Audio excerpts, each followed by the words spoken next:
ठीक है, चलिए आज का क्लास स्टार्ट करते हैं। तो हमने सेकंड लॉ ऑफ थर्मोडायनेमिक्स से रिलेटेड कल 2 स्टेटमेंट देखा था।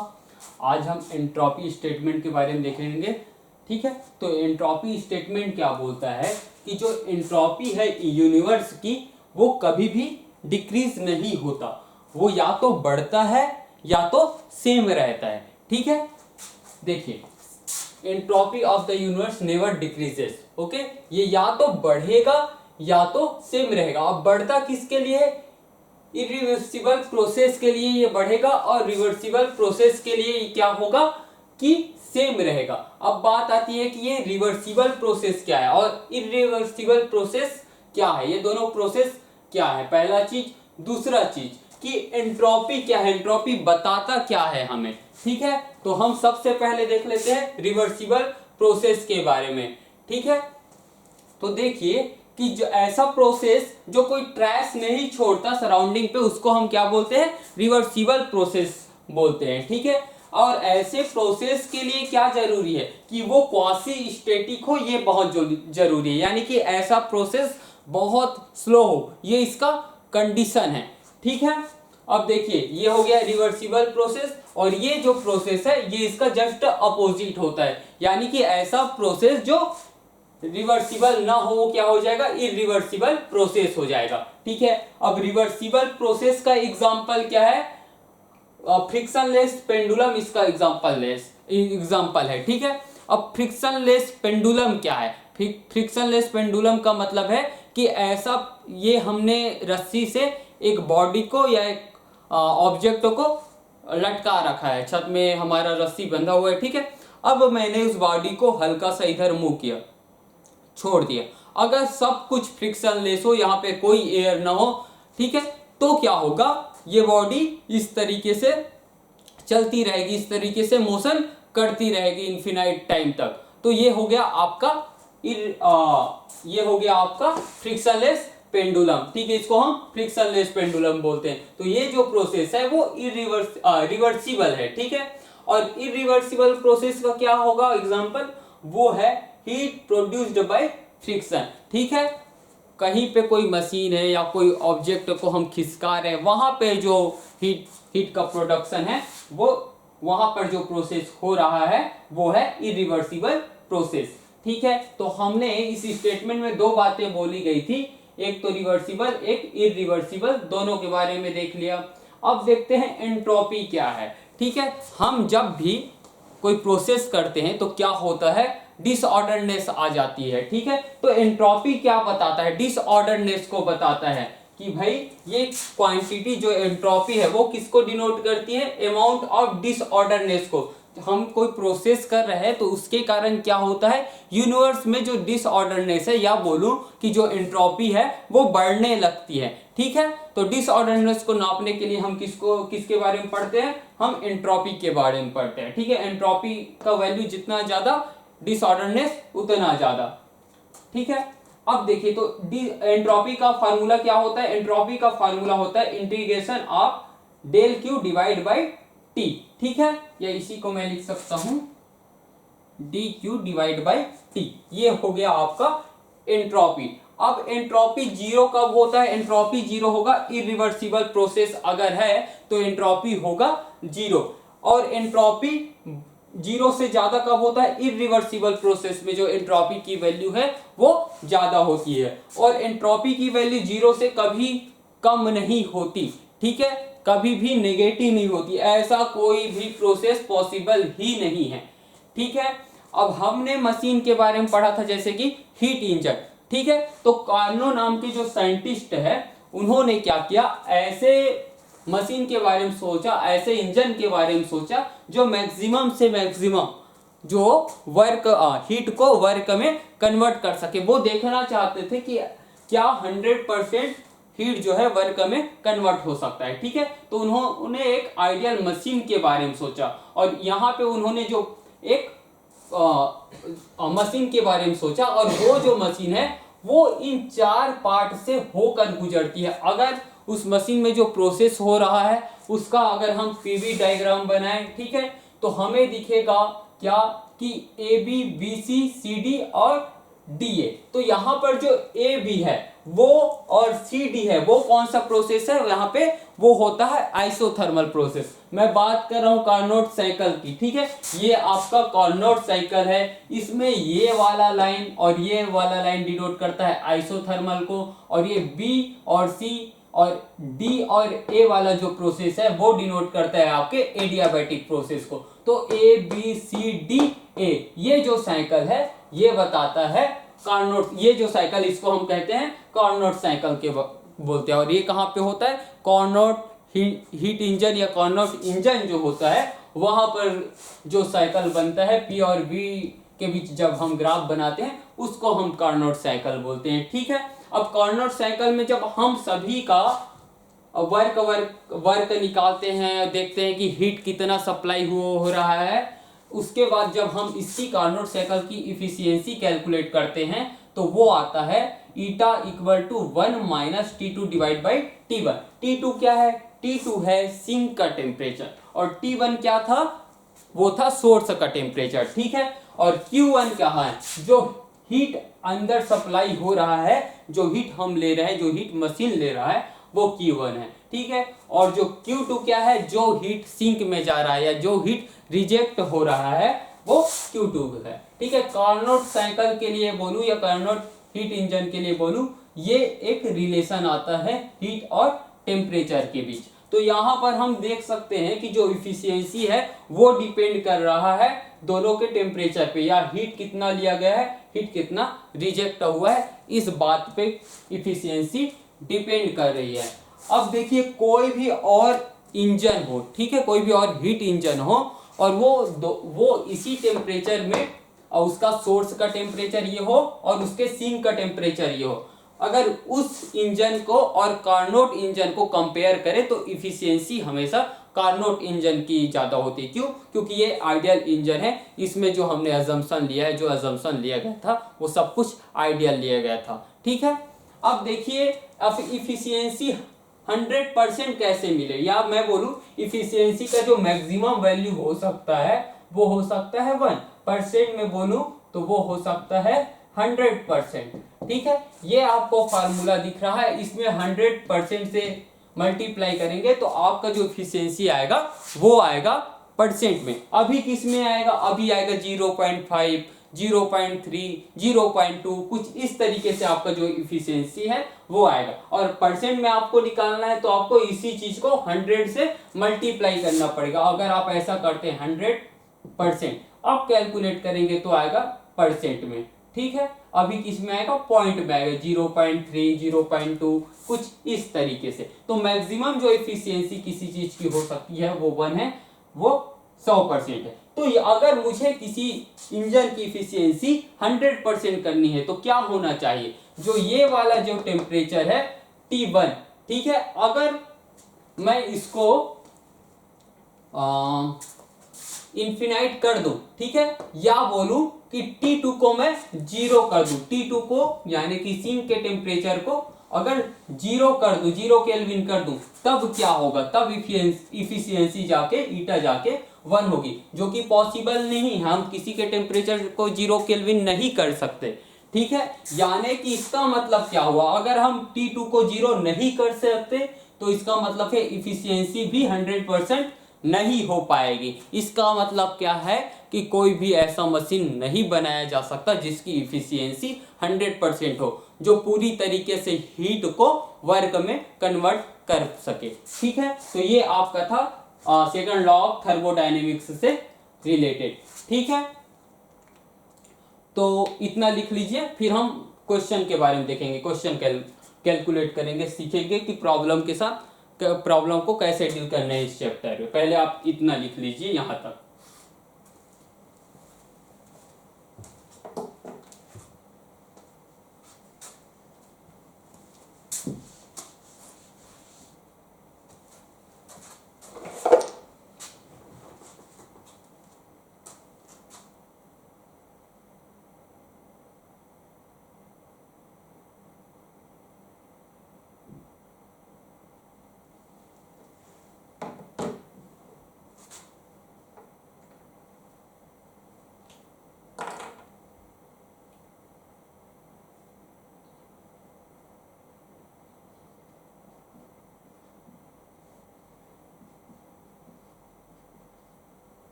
ठीक है, चलिए आगे देख लेते हैं, फिर आप लिखते रहना। तो हमें क्या कैलकुलेट करना है, पहले तो देख लीजिए क्वेश्चन क्या बोल रहा है। The pressure of 1 mole monoatomic gas increases linearly from इतना टू इतना when its volume increases from इतना टू इतना, then calculate work done by gas. पहला चीज तो हमें कैलकुलेट करना है वर्क डन। कब? हमें दिया गया है दो प्रेशर की वैल्यू, दो वॉल्यूम की वैल्यू, और बोल रहा है कि लीनियर इंक्रीजिंग है। ठीक है, तो देखिए इसका मैं सबसे पहले ग्राफ बना देता हूं जो क्वेश्चन में बोल रहा है। ठीक है, उसके बाद हम चीजों को कैलकुलेट करेंगे। ठीक, तो ये आपका P और V इसके बीच ग्राफ बना दिया। अब क्या क्या बोल रहा है कि प्रेशर जो है वो यहां से यहां तक इंक्रीज कर रहा है। ठीक है, और वॉल्यूम जो है यहां से यहां तक इंक्रीज कर रहा है। ठीक, तो लीनियर बोला है तो ये हमने बना दिया लीनियर, और कहां से कहां, 4 इंटू 10 की पावर 5 से 8 इंटू 10 की पावर 5 तक ये प्रेशर इंक्रीज कर रहा है यहाँ पे। ठीक है, और यहाँ पे वॉल्यूम कैसे इंक्रीज कर रहा है, 0.2 मीटर क्यूब से 0.5 मीटर क्यूब। ठीक है, ये क्वेश्चन बोला है, तो क्वेश्चन के हिसाब से हमने ग्राफ बना दिया है। अब हमें कैलकुलेट करना है वर्क। तो वर्क कैसे कैलकुलेट करते हैं, इस कर्व के नीचे का जो एरिया होगा वो हमारा वर्क डन को बताता है। ठीक है, कि वर्क डन बाय गैस कितना होगा, ये नीचे का एरिया बताएगा। तो ये एरिया कैसे कैलकुलेट करें, तो हमें कौन सा एरिया कैलकुलेट करना है, हमें ये वाला जो एरिया है ये हमें कैलकुलेट करना है, ये वाला एरिया। ठीक है, तो इसको पहले मैं दो भाग में बांट लेता हूं। ठीक है, उसके बाद हम इसका एरिया कैलकुलेट करेंगे। ठीक है, ये मैंने दो भाग में बांट लिया, तो इसका एरिया प्लस इसका एरिया करेंगे तो हमारे पास वर्क डन आ जाएगा। तो सबसे पहले तो इस पार्ट का एरिया कैलकुलेट करता हूं। तो इस पार्ट का एरिया क्या होगा, इस पार्ट का एरिया होगा इतना इंटू इतना। ठीक है, DE इंटू ए, ये प्लस इस पार्ट का एरिया क्या होगा, AB, इसको बोल दिया चलो मैंने C। तो AB आपका ये एरिया हो जाएगा इतना, AC इंटू CB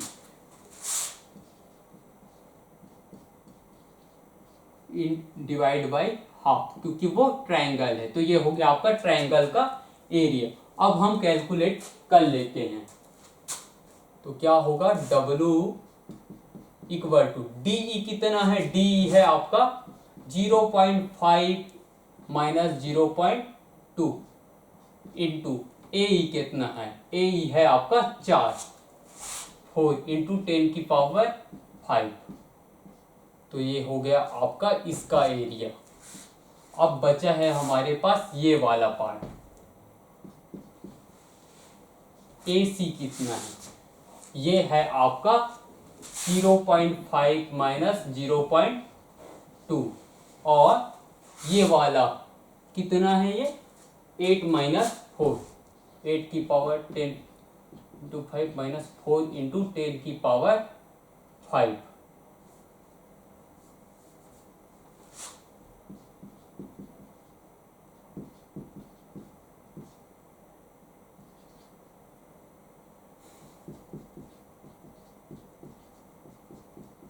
ये है आपका। अब कैलकुलेट कर लेते हैं इसको, देखते हैं कि कितना आता है आंसर हमारा।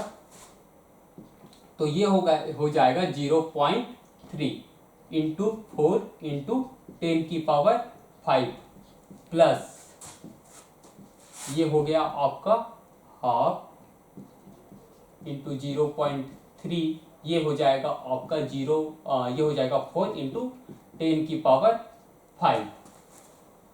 ठीक है, अब ये हो जाएगा आपका 1.2 इंटू 10 की पावर 5 प्लस ये हो जाएगा आपका हाफ इंटू 1.2 इंटू 10 की पावर 5। ठीक है, और कैलकुलेट कर लेते हैं 10 की पावर 5 को, तो कॉमन ले सकते हैं, बचेगा क्या, 1.2 प्लस ये हो जाएगा आपका 0.6 इंटू 10⁵ और ये हो गया आपका 1.8 इंटू 10⁵ वर्क है तो हम लिख देंगे इसका यूनिट जूल। ठीक है, तो ये आपका वर्क डन बाय गैस आ गया। हमने क्या किया, हमने बस एरिया कैलकुलेट कर दिया। ठीक है, उस लाइन के नीचे का जो एरिया है वो हमें बता देगा वर्क डन। ठीक है, ये लिख लीजिए। फिर हम increase in internal energy calculate करेंगे, वो देखते हैं वो कैसे कैलकुलेट करना है। पहले ये लिख लीजिए।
चलिए ठीक है, आगे बढ़ते हैं।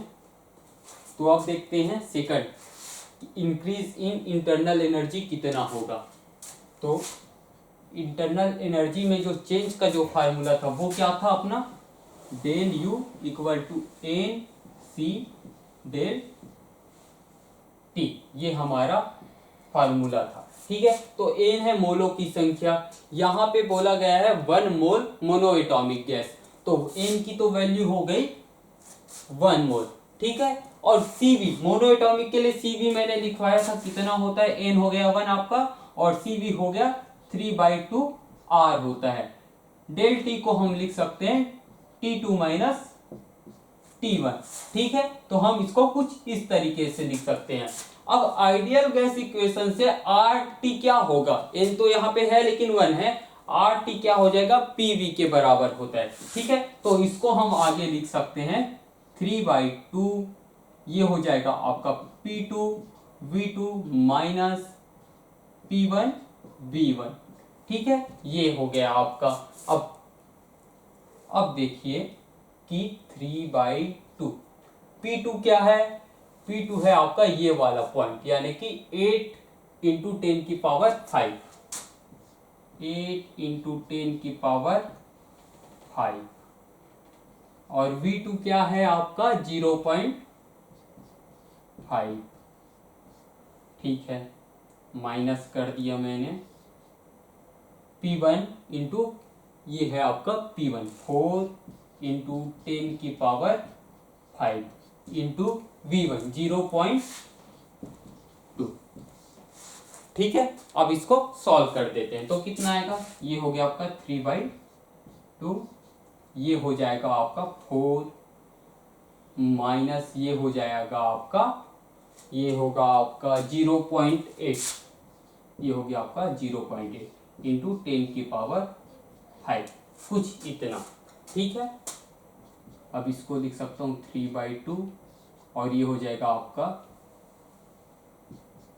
3/2 इंटू 10 की पावर 5, या इसको लिख दूँ 3.2 डिवाइड बाई 2 हो जाएगा आपका 3 इंटू 1.6 हो जाएगा आपका। ठीक है, इंटू 10 की पावर 5, और इसको लिख सकते हैं, इन दोनों को मल्टीप्लाई करेंगे तो होगा 8, ये जाएगा 1 3, तो ये हो जाएगा आपका 4.8 इंटू 10 की पावर 5 जूल। ठीक है, तो ये आपका डेल यू भी निकल गया। ठीक है, इंक्रीज इन इंटरनल एनर्जी आपका पहला और दूसरा सॉल्व हो गया। आप ये नोट कीजिए, फिर हम आगे अमाउंट ऑफ हीट सप्लाई देखेंगे कि वो कितना होगा।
कौन सा वाला, फर्स्ट है या सेकंड? फर्स्ट है या सेकंड, दोनों समझाओ क्या? हाँ ठीक है, चलिए फिर से समझा देते हैं। तो सबसे पहले देखिए कि क्वेश्चन क्या बोल रहा है, ठीक है। तो क्वेश्चन आपका बोल रहा है कि भाई मोनो एटॉमिक गैस है 1 मोल, ठीक है, इसके प्रेशर और वॉल्यूम दोनों में ही चेंज किया जा रहा है और लिनियरली चेंज किया जा रहा है। तो हमें कैलकुलेट करना है पहला वर्क डन बाय गैस। तो पहले work done by gas calculate कर लेते हैं, ठीक है। पहले तो ग्राफ बना लेता हूं मैं कि इसका ग्राफ क्या होगा। ये बोल रहा है कि लिनियर चेंज आ रहा है प्रेशर और वॉल्यूम में। इसने बताया है कि प्रेशर में कितना चेंज, 4 इंटू 10 की पावर 5 से 8 इंटू 10 की पावर 5, यानी कि बढ़ रही है। वॉल्यूम में भी चेंज हो रहा है कितना, 0.2 से 0.5 तक। तो ये मैंने 4 से 8 तक प्रेशर में चेंज देखा और वॉल्यूम में भी चेंज देखा और ये चेंज लिनियर है, ठीक है। ये है आपका क्वेश्चन, मैंने बस क्वेश्चन का ग्राफ बना दिया, ठीक है। अब पहला क्वेश्चन है आपका कि work done by gas find कीजिए। तो वर्क डन कितना होता है, ये आपका लाइन है, इसके नीचे का जो एरिया है वो क्या बताएगा, आपका वर्क डन बताता है, ठीक है। तो ये नीचे का एरिया अगर हम कैलकुलेट कर ले तो हमें क्या पता चल जाएगा, वर्क डन बाय गैस पता चल जाएगा, ठीक है। तो ये एरिया अंडर पीवी कर्व हम कैलकुलेट कर लेंगे। तो 2 भागों में बांट देता हूं इस इतने एरिया को, एक तो इस रेक्टेंगुलर में और एक इस ट्रायंगुलर में, ठीक है, ताकि कैलकुलेट करना इजी हो जाए। तो मैं पहले इसका एरिया कैलकुलेट कर लेता हूं, फिर इस वाले पार्ट का। तो देखिए इसका एरिया कितना होगा, DE into EA, DE into EA, ये हो गया इतने का एरिया, प्लस इस ट्रायंगल का एरिया कितना होगा, AC into CB, AC into CB, ये हो गया उसका हाफ। तो इतना होता है इस ट्रायंगल का एरिया, इसका एरिया होगा इतना। बस मुझे अब वैल्यू पुट करनी है और सॉल्व करते जाना है, ठीक है। तो DE कितना है, DE है आपका 0.5 माइनस 0.2, ये लिख दिया मैंने DE। और AE कितना है, आपका AE है यहाँ पे है 0, तो ये हो जाएगा 4 माइनस 0, तो 4 इंटू 10 की पावर 5, क्योंकि ये वाला जो स्केल है मैंने लिया है 10 की पावर 5 वाला, यहाँ पर 4 लिखा है, इसका मतलब क्या है 4 इंटू 10 की पावर 5। तो ये हो जाएगा आपका AE की वैल्यू कितनी है, 4 इंटू 10 की पावर 5। तो इतना वाला हो गया पार्ट, प्लस हाफ कर दिया मैंने। AC कितना है, AC है आपका 0.5 माइनस 0.2, फिर से लिख दिया। आपका ये CB कितना है, ये है आपका इतना वाला पार्ट, यानी कि इतना माइनस इतना, ये कर दिया मैंने। अब इसको बस कैलकुलेट करना है। 0.5 माइनस 0.2 कितना हो जाएगा, 0.3 हो जाएगा, ठीक है, इंटू 4 इंटू 10 की पावर 5 प्लस हाफ, ये हो जाएगा आपका 0.3, और इसको कैलकुलेट करूं तो ये हो जाएगा 4 इंटू 10 की पावर 5, ठीक है। 0.3 इंटू 4 करूं वो आएगा आपका 1.2 इंटू 10 की पावर 5 प्लस हाफ, ये हो जाएगा 0.3 इंटू 4 आपका 1.2 इंटू 10 की पावर 5, ठीक है। अब यहाँ पे 10 की पावर 5 10 की पावर 5 दोनों में कॉमन है, मैंने कॉमन निकाल दिया और इन दोनों को सॉल्व कर लिया। तो ये दोनों सॉल्व होके आएंगे, 0.2 प्लस 1.2 बचा हुआ है। इसको मैं फिर से सॉल्व करता हूं तो मेरा आंसर आता है 1.8 इंटू 10 की पावर 5, ठीक है। करना क्या है, हमें बस एरिया कैलकुलेट करना है। हमने बस एरिया कैलकुलेट किया और कुछ नहीं किया। एरिया ही हमें वर्क डन बताएगा कि वर्क डन बाय गैस की वैल्यू कितनी है, तो वो हमारा आ गया इतना। तो ये हमने कर लिया area calculate, work done calculate कर लिया। अब देखिए सेकंड क्वेश्चन। सेकंड क्वेश्चन क्या बोल रहा है, इंक्रीज इन इंटरनल एनर्जी। तो मैंने बताया इंटरनल एनर्जी में चेंज का फार्मूला कितना होता है, NCV डेल T, ठीक है। अब n क्या है, यहाँ पे बोला है मोल, ये n होता है नंबर्स ऑफ मोल, तो यहाँ बोला है 1 मोल, तो n की जगह तो मैंने 1 पुट कर दिया। CV क्या होता है मोनो एटॉमिक गैस के लिए, यहाँ पे है मोनो एटॉमिक, तो मोनो एटॉमिक के लिए होता है 3/2 R। ठीक है, अब देखिए यहां पर 3/2 R हो गया, R into T2 minus R into T1। तो R और T क्या होता है, R इंटू T क्या होता है, आइडियल गैस इक्वेशन से देखेंगे तो R PV equal to n R T. एन तो हो गया 1, तो यहां पर इक्वेशन क्या हो जाएगा PV equal to R T. तो R और T के जगह मैंने रख दिया PV, ये 2 है तो ये 2 वाला, ये 1 है तो ये 1 वाला, बस RT इक्वल टू PV किया है। ठीक है, तो हमारा डेल U की वैल्यू हो गई इतनी। अब ये होगा आपका P2 P2 और ये हो गया आपका, इसको लिखता हूं V2 और P2 और ये हो गया आपका V1 और P1। ठीक है, तो यहां पर P2 क्या होगा, P2 होगा आपका ये 8 इंटू 10 की पावर 5, 8 इंटू 10 की पावर 5 इंटू V2 क्या है 0.5, बस फुट कर दिया, माइनस किया, P1 की वैल्यू रखी, P1 कितना है, ये है मेरा P1 4 इंटू 10 की पावर 5 इंटू 0.2 V की वैल्यू, V1 की वैल्यू, तो मैंने ये रख दिया। इसको सॉल्व कर लेता हूं, सॉल्व करने पर कितना आएगा, ये हो गया 3/2, इसको सॉल्व किया 8 इंटू 0.5, ठीक है, तो ये आएगा आपका 4 माइनस ये आपका 4 इंटू 0.2 कितना होगा 0.8, दोनों में 10 की पावर 5 कॉमन थी तो मैंने कॉमन निकाल दिया, तो आपका इतना आ गया। इसको माइनस करूंगा तो आएगा 3.2। ठीक है, अब आगे आपका इतना, अब इसको सॉल्व करूं 3.2 डिवाइड बाई 2 करूं तो आ जाएगा 1.6, इन दोनों को मल्टीप्लाई करूं तो आ जाएगा 4.8। तो हमारा आंसर कितना आया, डेल यू की वैल्यू कितनी आई 4.8 इंटू 10 की पावर 5 जूल। ठीक है, तो ये आपका आंसर हो गया। तो हम कुछ इस तरीके से निकालेंगे, इसमें बस एरिया कैलकुलेट करना है और इसमें फार्मूला आपको याद हो तो कैलकुलेट हो जाएगा। ठीक है, ये नोट कीजिए जो जो बचे हैं वो, फिर हम आगे बढ़ेंगे, अगला देखेंगे, अगला क्वेश्चन।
चलिए अब आगे बढ़ते हैं।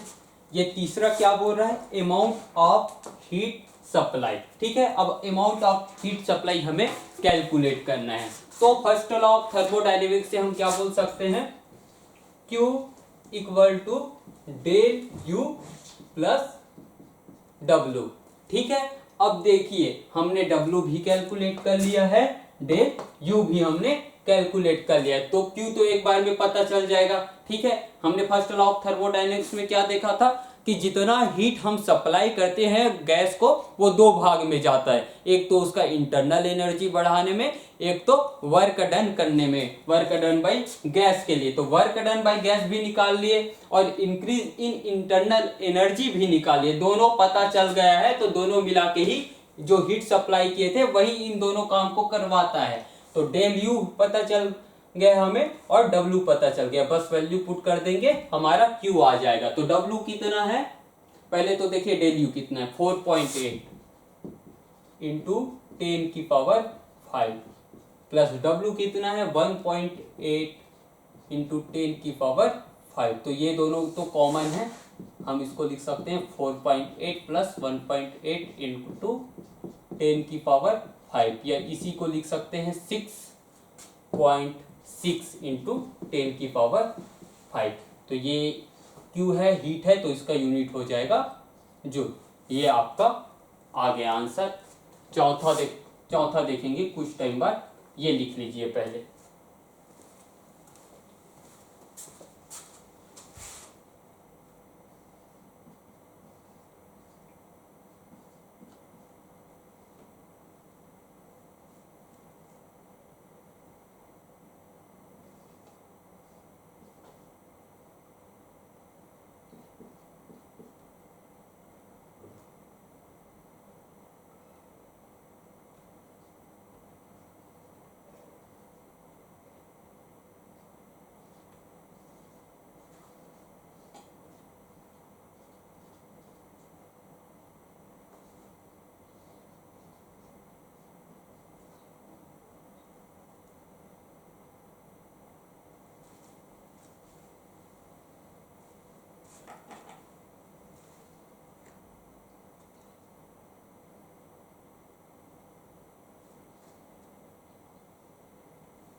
चलिए ठीक है, अब आगे बढ़ते हैं।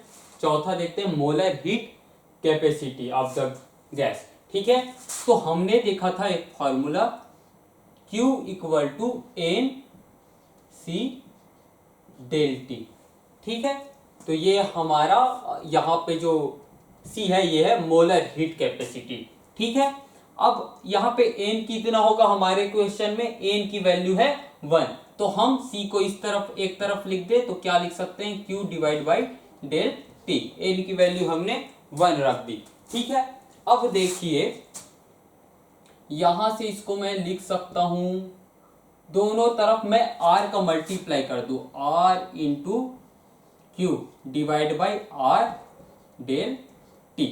ठीक है, तो ये हो गया R Q, हो गया आपका R Q और R del T। R del T को मैं लिख सकता हूँ T2 माइनस T1। अब देखिए सिमिलर इस टाइप का केस हो गया, यहां से मैं लिख सकता हूं इतना R Q डिवाइडेड बाई ये आपका P2 V2 minus P1 V1, P2 V2 minus P1 V1, इतना हो जाएगा। और ये हमने कैलकुलेट कर रखा है, सेम टू सेम होगा, कोई चेंज यहां तक तो नहीं आएगा। इतना का वैल्यू हमने कैलकुलेट किया था, इतना। ठीक है, तो अगर उसको हम रख दे तो हमारा आंसर आ जाएगा। ठीक है, तो ये होता है आपका R की वैल्यू 8.31।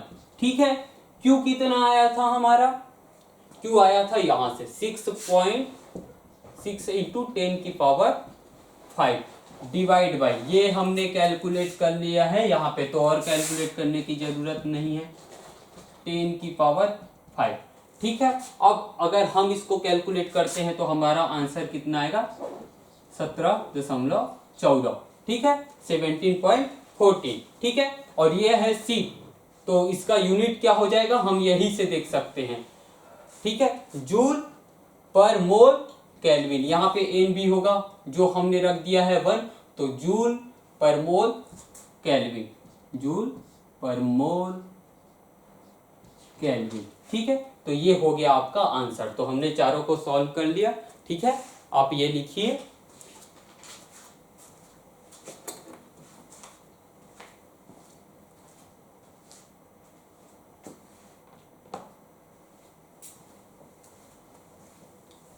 ठीक है। आज के लिए हमारा क्लास बस इतना ही था। अब आगे का टॉपिक हम कल देखेंगे, ठीक है। Okay, thank you.